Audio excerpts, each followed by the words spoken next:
Today we are joined by Jason Fox of W.P. Carey. Jason, welcome to the program today. Thanks for being here. Thanks for having me, David. Your firm recently did a deal in Las Vegas with regard to a Walgreens property.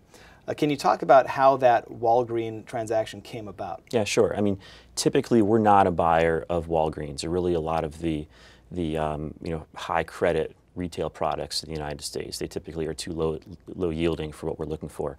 That we view that as a commodity product in net lease, and we're typically not a commodity buyer.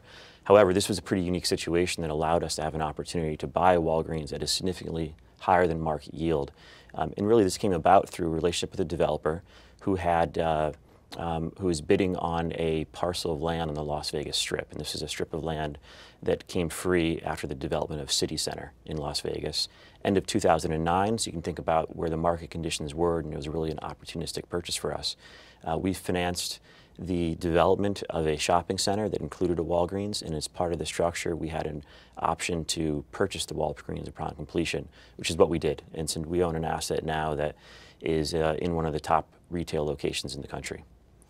Well, can you talk a bit more about the unique nature of a retail property on the Las Vegas Strip that maybe led you to have a greater desire to be more opportunistic than perhaps than a regular way sale-leaseback, let's say? Yeah, absolutely. Walgreens has several locations on the Las Vegas Strip, and we know from their past operating history they're some of the top performing Walgreens in the country. So we expected to be this one to perform the same, and as a result we view this as a highly critical asset for Walgreens.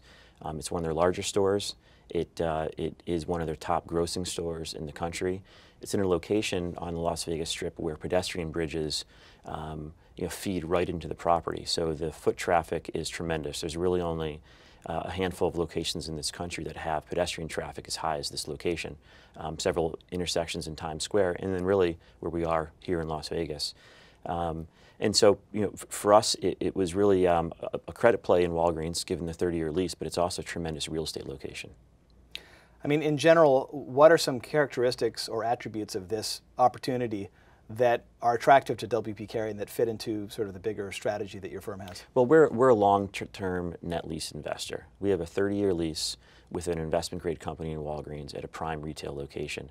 And so what we're getting here is really stable cash flow, long-term cash flow that has a lot of visibility, given that we don't have any really operating responsibilities at this property. We don't pay the taxes, the insurance, or the upkeep or maintenance of the property, and really capital expenditure. So this is a coupon we can clip with a lot of visibility over a long period of time at a yield that's we view is significantly higher than where these Walgreens trade in the market right now.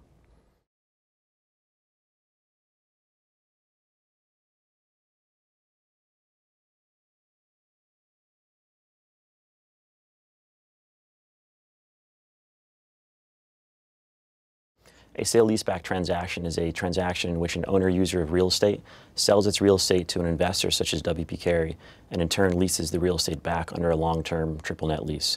They retain ownership responsibilities of the property, which include paying the taxes, maintenance, and insurance.